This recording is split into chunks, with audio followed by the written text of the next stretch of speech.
From immersive virtual tours and AI-driven property matching to influencer collaborations and data-driven digital campaigns, real estate companies must adopt creative marketing strategies to attract both local and international buyers and investors.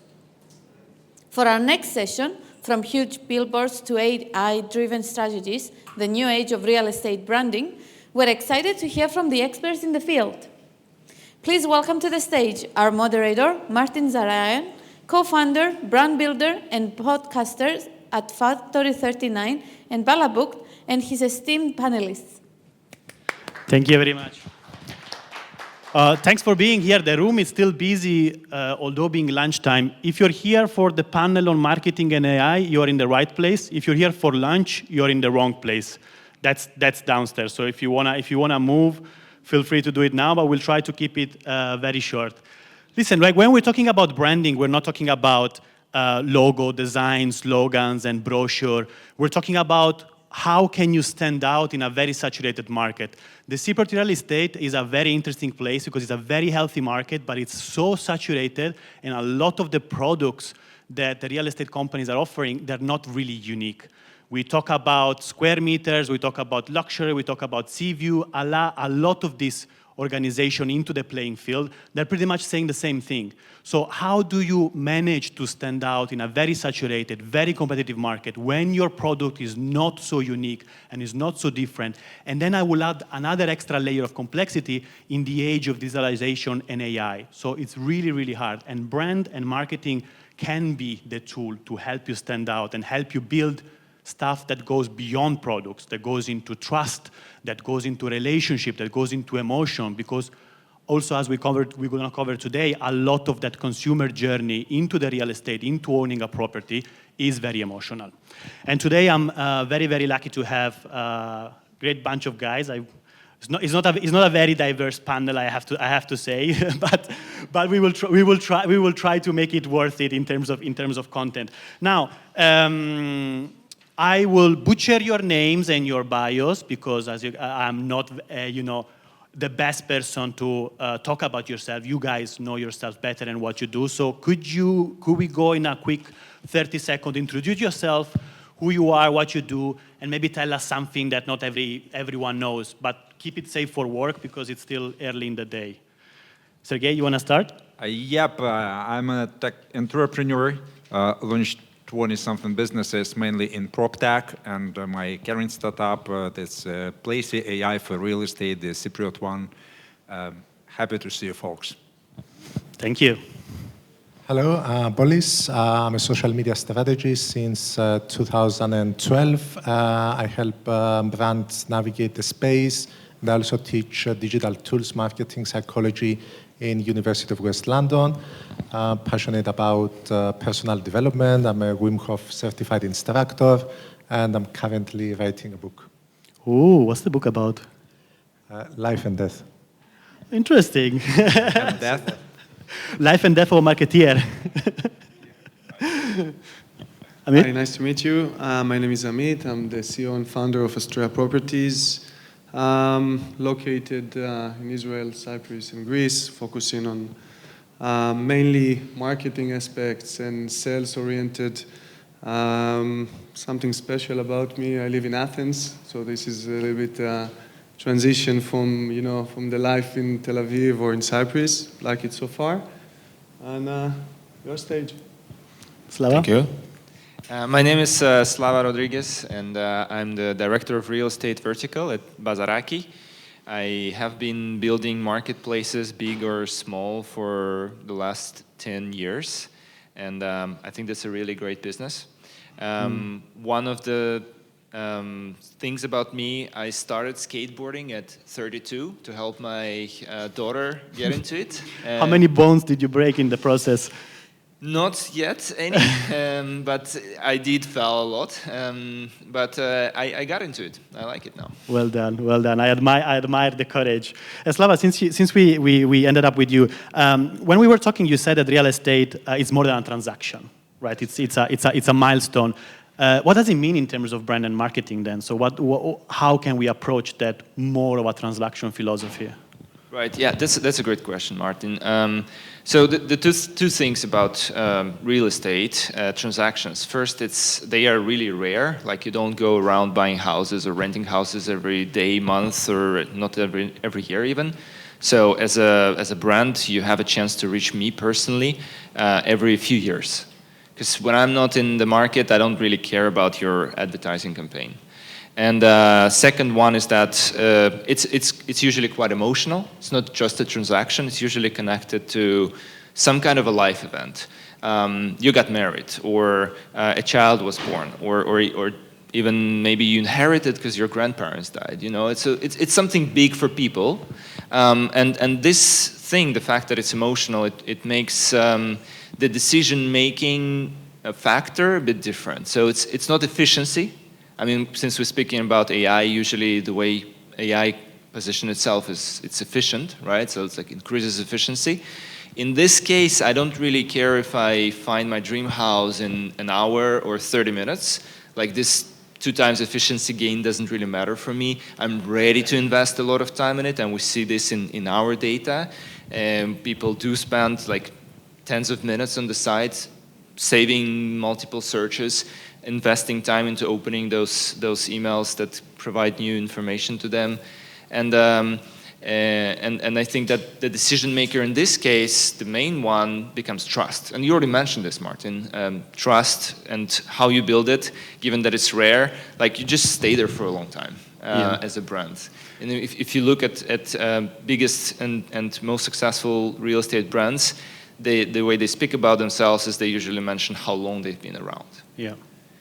And just one final thing, you know, for those ones, like we see that the biggest brands here in Cyprus, the biggest real estate brands usually get a higher volume and share of foreign leads. You know, foreigners come to Cyprus pretty often, and when you move, that's another very stressful and important life event, right? Yeah. And then you need to trust someone even more. And then we see that people tend to trust those brands that they know already and that they've been around for a long time. Let's see a quick show of hands. How many of you relocated or at least changed house and home in the last 10 years? It's quite a lot. And keep your hands up if you found it very stressful. Oh, some of you actually. Interesting. Yeah, perfect market.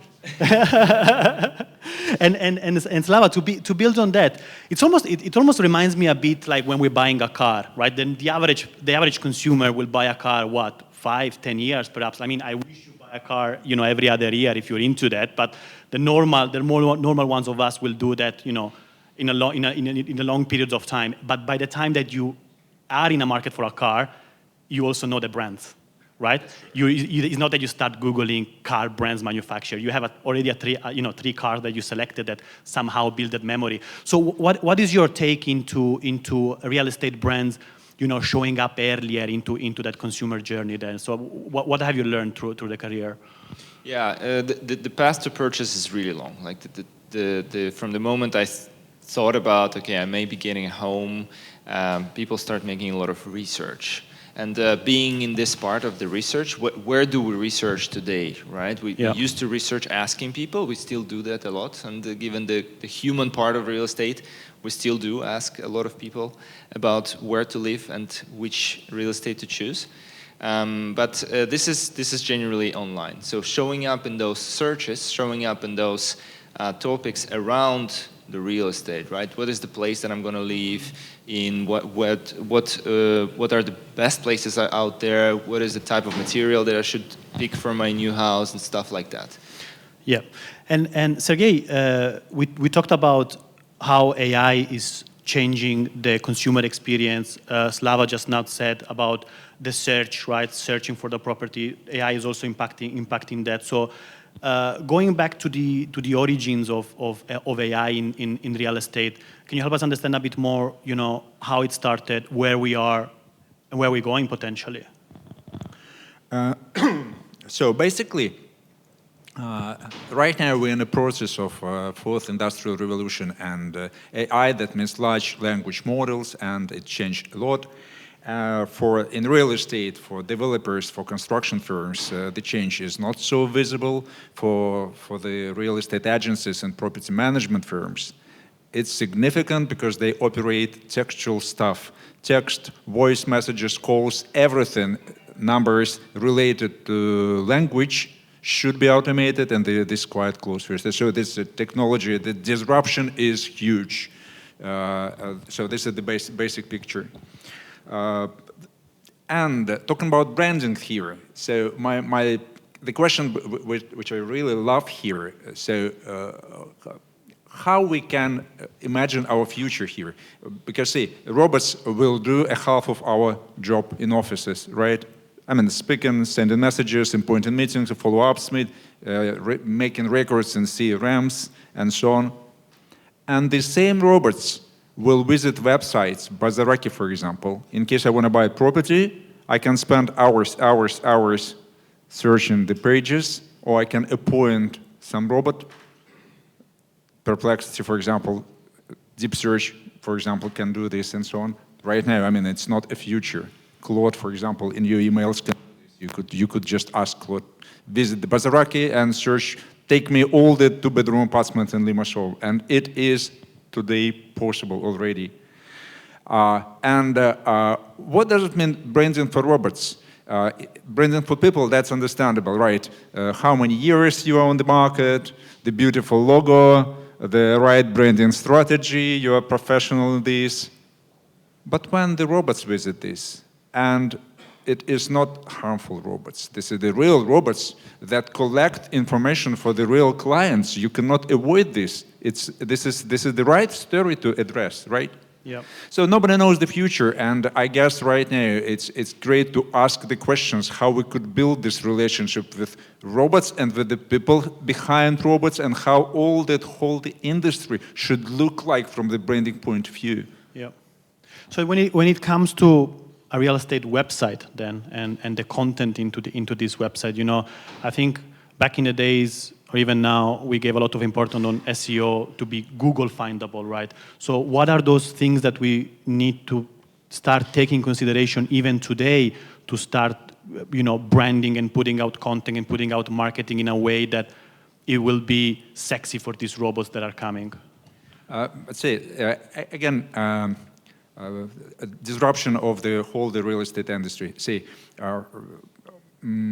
for example, Placey speaks 50 languages. She can work at Sundays. She doesn't refuse to use CRM, comparing with the Cypriot realtors, by the way. And her salary is just 500 euro per month. So any human can compete with this? Nope. So this is the first point, we should understand it. And the second point, how to organize things in the manner that Placey should love this.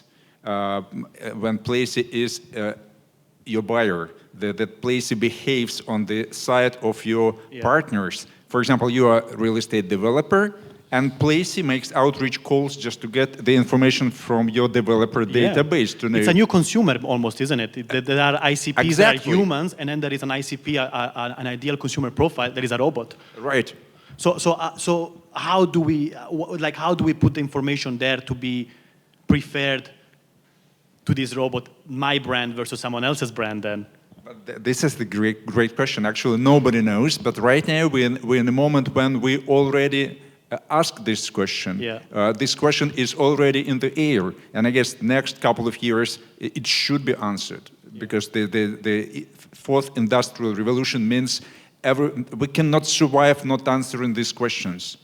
Yeah, and Polis, you teach marketing, you write marketing, you work with marketing, you live and breathe marketing for a long time, especially in social media as well, and you've seen many changes, and I think AI is one of those drastic changes that is happening right now.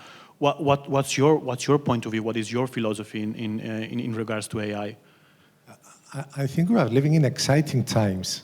I mean, the bar has risen, so if you want to do exceptional work, you have to rise up to the occasion so you can differentiate from competition, because it's so accessible, it's so easy, it's so cheap to use AI tools that, I mean, literally anybody can do it.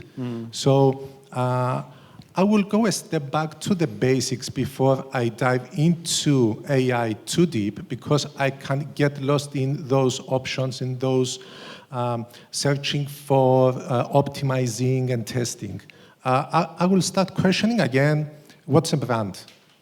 Okay, my favorite definition is that a brand is a promise that you are known for keeping or not. So if you have a set of values as a brand and you are able to give a promise that you are going to deliver those values to the prospect, to the customer, then you can start building on that. And AI can help you enhance and elevate and humanize it and reach more people with the stories you are going to tell. So why choose me? You said we are in a very saturated market, high competitive market. So why me? That's the basic question. If you can answer that before trying to leverage AI to work for you in all sorts of ways, then I think you're going to have a big advantage because the tools are there. Yeah. Yeah, it's fascinating what you said also because there is a neurological study that said that 95% of the purchases that we made are driven by the emotional side of our brain, to the point that people that were studied that had a brain damage on that part of the areas, let's say on the subconscious part of the area, they were unable to make purchase decisions. You know, how many times have we bought something that was on offer, that was new, there was something, and then you went to your partner, he said, you know, we needed it. Our older one was old, it was in offer, it was a special price. That is you rationalizing after you made an emotional purchase. Yeah, and the basic thing that I would add is that we now have amazing tools that we can give the input of who we are, what we do, what our values are, who is a basic target audience, and they can build amazing personas, amazing profile of our clients. It's like things that we could never imagine, pain points, interests, infographics, psychographics, what's their usual customer journey, how they make decisions. And of course, we need to have the intelligence to verify that or go and check if all that applies. But once we have that, it's so valuable because we can then go and create custom experiences, custom stories that create feelings for that person that we want to attract to have as an ideal client. Thank you for that, because you applied to the other question that I had as well, like how AI can help us tell better story by understanding the consumer. And that's a really interesting point, because 10 years ago, or maybe even 5 years ago, that study, that data was 50,000 euros. Yeah. It was, you had to hire a data research agency to go and talk to people, qualitative, quantitative, focus group, and all of that, and you were paying shit tons of money. Now it's there, it's free, and anyone can do it. Yeah. But then the main question is, like, what do you do with that data, isn't it? How do you turn it into insights and into actions? Yeah, of course. That's why you need great advisors. Or you need to find somebody within the company that has the time and the competences to look for the best tools out there that you can implement. Yeah. And Amit, you're in the industry. So you're representing the industry from the inside perspective, from the back end. Also, international properties. You live in different locations. Have you guys implemented AI successfully? I think is the first question. And the second question is, since you are a polyglot and you go around different towns, what's the different emotion and feelings and vibes and trends that you see in different countries on the topic? Okay, so first of all, I have so many things to say after my fellows here. Listen, I think that the answer is somewhere in the middle. Using AI tools that helps a lot in many departments, especially on the operational part. I'm speaking as somebody that literally sold more than 1,000 units in the past year and dealing consistently with clients from different countries, different verticals, different personas. So I think that we are in a very exciting era. Companies that will use the right way AI tools will definitely have an advantage. I can tell you that we are not quite there. I'll explain in shortly. When it comes to the operational part of the business, AI tools can really reduce cost from designers, marketing team, operational, as you said, call center, contact centers, text messages, they never rest, they never sleep. You can really reduce a lot of operational costs that we used to pay a lot of expenses, let's put it like that, for many people to do a very similar job. Yeah. But I have been testing many softwares and programs, and I can tell you that in the end of the day, as you mentioned before, buying a house, it's a special occasion. When you're going to buy a suit for your wedding or a special occasion, you will maybe buy a famous brand, or maybe you will go and find a tailor-made suit just for your needs. So I think that buying a house is this special occasion.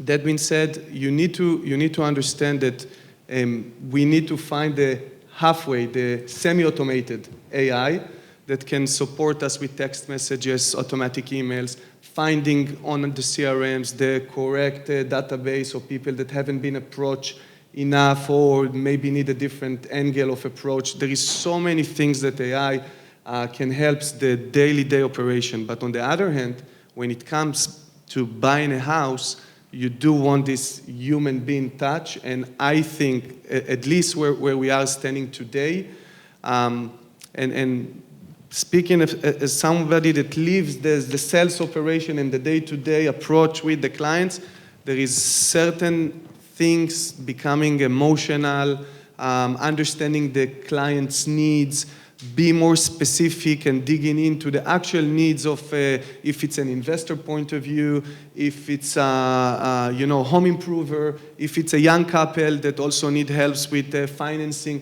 There are so many things that I feel happy to say that I don't think that the robot will replace us that fast.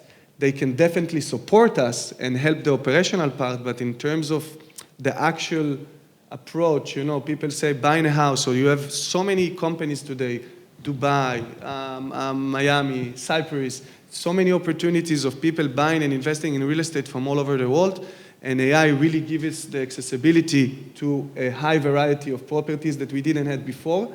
But that being said, in the end of the day, you need the personal touch, you need the right professional with the experience in the market for 10 years, for 15 years, that knows the projects from inside out in order to complete the transaction, yeah. Especially when it comes to legal and lawyers, and so it's not just, you're not buying an iPhone. Yeah. Yeah, it's a long journey, right? So starting from the beginning to the end. And Slava, I know that we talked about it before about how long this journey in, and like tell me a bit more about Bazaraki and how you guys are addressing the different stages of the journey. I know that you guys internally are working on something specifically for the customer journey for real estate. Yeah, I just wanted to use this opportunity, so I have the mic to respond to Amit. I totally agree with the human touch, and there is this last mile problem that portals have been trying to address for a long time. Since technology started to exist, everyone was like, we're going to replace the agents. Agents aren't bad. Agents don't reply the phone, don't pick up the phone. They don't do a good job. And it never worked. And then portals just walked away from it. And they're like, okay, the last mile problem is not a problem. It's a human, and it will be there, and we're not going to try to replace it. So under the carpet, almost in a way. Yeah, I mean, it is human, so maybe they will not pick up the phone once in a while. But yeah, I mean, definitely. And I think that AI can support, for sure, what Placey does, for example. It's a great support for agents. But there is this strong connection to human, a strong need of a human connection in this last mile. In Bazaraki, what's going on at the moment for these topics, AI and last mile and the journey? Yeah, so if you look at the funnel, right, from the awareness of I want to buy something to selecting a place to then selecting within this place, we are the strongest in the part where people select the place, to select the property in the place that they already want. We have a wide selection filters, safe searches, all the functionality that people need to find the actual house once they settled on the place. But we are extending it at more of the stages. For example, and AI helps us a lot here. So for example, if you're searching in Paphos and we know who you are thanks to AI, we know better your needs, we know who you are as a person and what you may like also. We may throw in a listing in Paphos or in Larnaca or in Limassol, and then you will not maybe realize it, but at this moment it will tweak you, oh, there are these properties here. So we go back one step before, where am I selecting today? The stage before, all the content, this is something that we are thinking to go into, to create all the advice around. So you're trying to grab them earlier, let's say. Exactly, yeah. That's right. And what Sergey mentioned before, that the robots will be looking for it on the websites, not people, and package all this information and present to buyers. It's absolutely right. We already see this in our traffic. ChatGPT started tagging the source of traffic. Yeah, true. And since the beginning of the year, this traffic from ChatGPT tripled for us.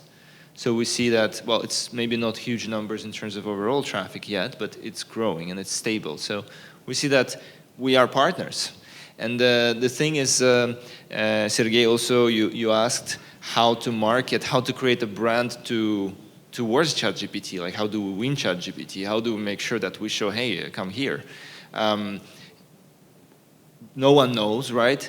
But it feels like the brands that are strong today will most likely stay strong. Yeah. Because the robots, they are learning on the data that is already out there. You're absolutely right. The learning on the data is already out there. So in a way, traditional SEO is still very much relevant, because like after all, ChatGPT goes back into those traditional sources of content, blog posts and everything, and recall, and then pulls it out. And you're also absolutely right. And I want to go back to Sergey as well and see if he has any insight on that we don't really know how ChatGPT kind of like reacts to SEO and what to do to improve it. I read an article about when he's answering a question, you can vote up, and by voting up a lot of time, that result that says you eventually will go up, but that looks like a gimmick that will be killed eventually. So do we know something a bit more in terms of, being found, let's say, best real estate brand in Cyprus? How can we somehow be placed in those top results then? I tend to support Slava's idea that the strong brand will be more visible in ChatGPT story as well. Traditional strong brand and marketing. This is the first point. Yeah. The second point, I guess brand might be, just imagine you are a robot. You can analyze data. You cannot feel emotions. Yeah. It's not about colors and feelings and music. It's about figures, facts, ratings, clicks, reputation from the point of view, positive comments, not negative comments, like on Amazon, for example. Yeah. And analyzing all that set of everything, you could actually take from that something like branding conclusions, right? To go back to the GPT owner saying, oh, so this is, it looks much better from the brand point of view. Yeah. But see, nobody knows really. So I'd like to stress the following point. See, we have right now quite practical way how we can use ChatGPT for realtors, for example. Historically, Cypriot branding looks like 3S: sea, sun, security. Luxury at now as well. Then luxury, then something else. When just imagine, I'm a real estate agent, for example. I need to sell this luxury villa to someone else from abroad. I think about branding seriously. Yes, I know this basic setup with 3S, but what else I can do? Just open your ChatGPT, just drag and drop all the PDFs about this villa with the photographs, with the descriptions, with the location, just drag and drop, several moves, not more. And then ask question, how I should position myself selling this? How it's better to sell it for Israeli investor? How is better to sell it for Russian family? You got the point. Yeah. And after that, it's just 1 minute work. It's a short. Just drag and drop and then press the button.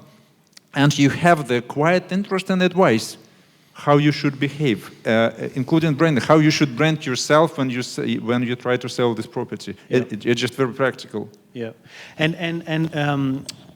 staying with you, Sergey, you are a serial entrepreneur, right? You launched a couple of very successful brands, and you have a very successful history on that. What have you learned throughout the process beyond AI in brand and marketing?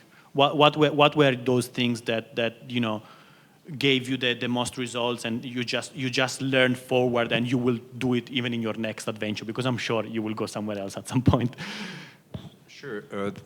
I love the basic idea that branding and performance 50-50, we have to invest. I mean, the typical marketing budget 100 years ago, or in this year, and I believe in the next 100 years, it will be still 50-50. Your efforts to build the relationship with your client, yeah, and your efforts to get the immediate attention and to make this emotional selling and buying, kind of this one. So first of all, I believe that this structure will not change at all. But what would change here? The small nuances, how we get it.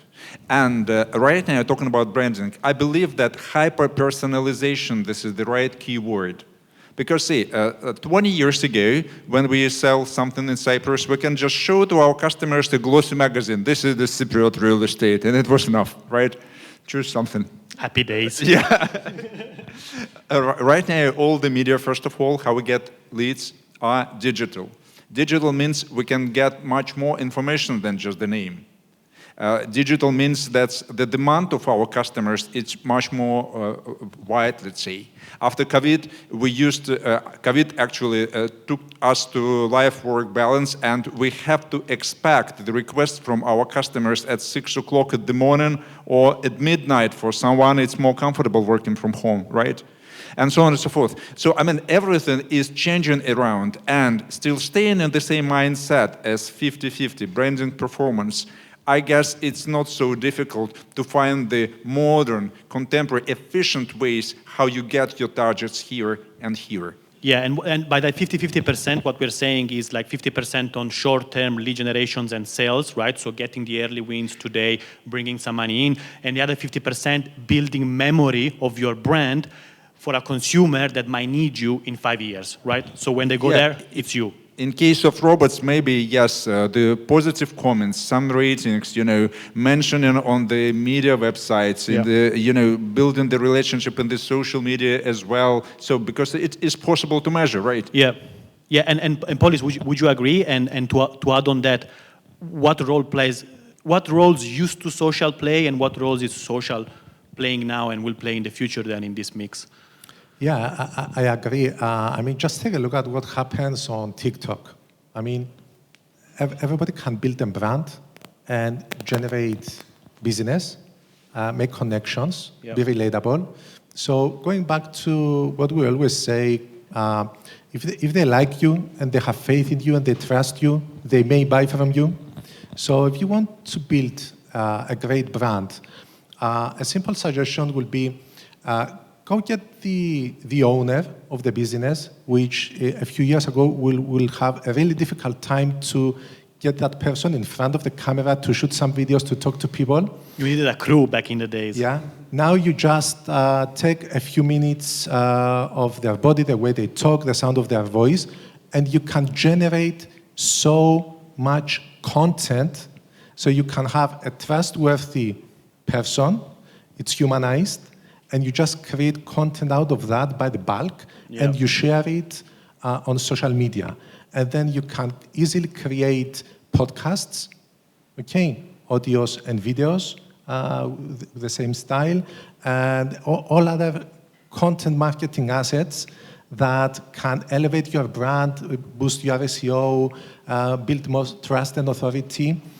And that's something that I think it's just at the early stages, and we can leverage easily, especially in Cyprus. So do you think that content is still king and will be still remaining in this royalty position?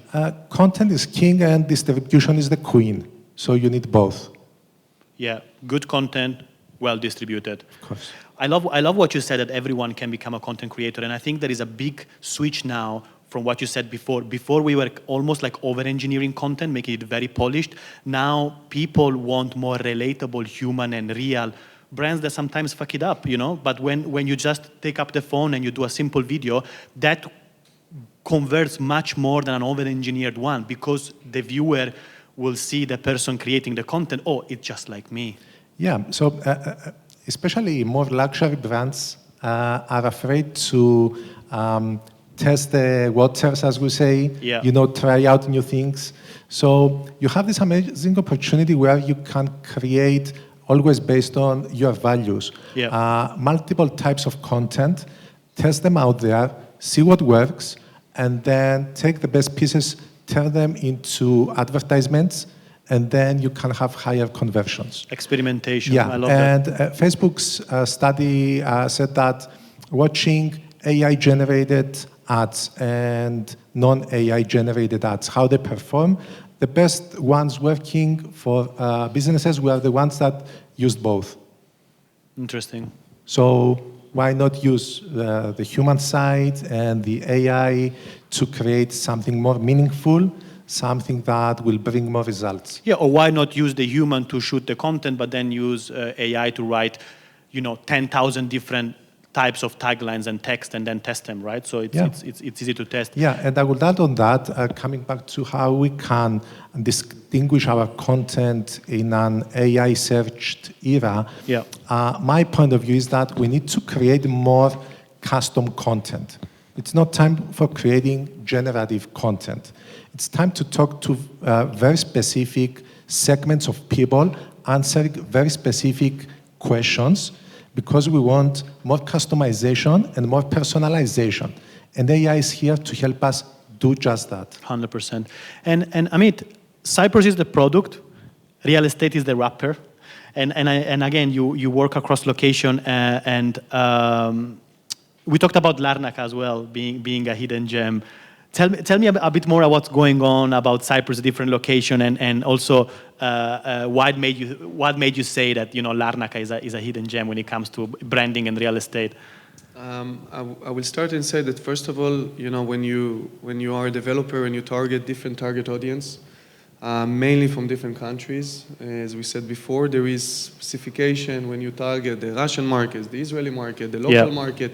In the local market, there is so many segments. There is young couples that buying their first home, or there is an older couple that want to leave something for, you know, for the next generation. So there is so many different elements and specification in how you doing this targeting audience and how you generate those leads. Speaking of you know, in a way, when we are working in different countries, first of all, we sell the country. Okay, so we start with Cyprus. We brand Cyprus. Cyprus with all the advantages that Cyprus can bring from, you know, international communities, taxation, a hub, a place that is growing and developing like we... Suvla, halloumi. Yes, exactly. And that being said, then we go down to the city. You know, today we operating in Larnaca and launching one of the largest projects in the country. And we believe that in the end of the day, from an investor point of view, also from the local point of view, we saw the increase in the prices in Limassol in the past 10 years. I was here 10 years ago, so I know. When I purchased properties 10 years ago and the prices that I paid 10 years ago to the prices that you are paying today, not just on real estate, take the breakfast, for example, the prices increased dramatically because Cyprus attracted a lot of wealthy people from all over the world. And it's a process. It's not, you cannot go around. And the local community and the international communities, they are always looking for the next place to be. They always need to be either first or they want to become, you know, buying Bitcoin 15 years ago, 12 years ago, you know, comparing to people that enter into the market today. So people don't want to have this FOMO of missing something out. Yeah.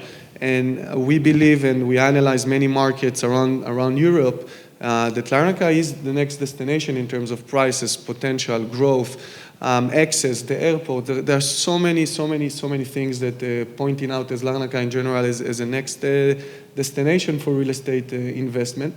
And also, I'm meeting with so many locals that today renting a house or buying a house in Limassol just became too expensive, and they're saying, okay, for the same amount of money, I can go a little bit far out from Limassol and increase the standards of my living, move into a bigger house, maybe have a nice backyard. So there is also a lot of elements that we are talking. And I want to say something for Sergey, because in the end of the day, I fully support AI. I can tell you that we even did a test in the company.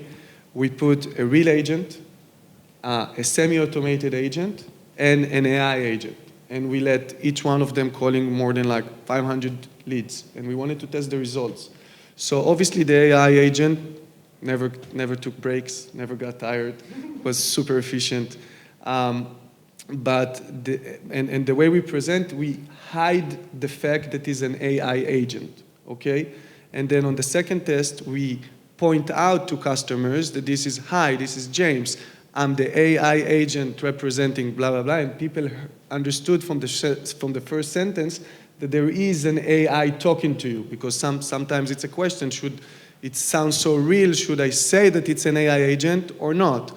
And then we tested, we just wanted to see the response. And actually, when we point out that there is a, hi, my name is James, I'm the AI agent representing, you show interest in one of those projects, whatever, we saw the engagement was super high because, as you said before, we kept it real and we kept it authentic, okay? Yeah. And by the way, in the end of the day, the real agent that called less and went for cigarettes breaks and, being a human, in the end of the day, is the one that scheduled much more meetings than both, for now. Maybe it will change. Yeah. So it was a very nice experience to see that in the end of the day, because when people asking deep questions, because you're talking in real estate in general, every project has its own story, its own uniqueness. There are so many layers that sometimes teaching that to a robot takes some time. Yeah, I love that, and I will add to that before we wrap it up that also personal branding of the agent is very important, super right? Important. And many times we connect with that person that represents a brand, but it's first that person, right? And no matter how big an organization is, it always ends with a handshake. You touch the point. Yeah, thank you very much. I wanted to give you the opportunity to ask a few questions, but we are running out of time, right? Or can we bleed over a bit? No, go to lunch. Thank you very much, but please give a round of applause to the lovely expert on the panel. Thanks, folks. No time for questions, but find them and ask them directly.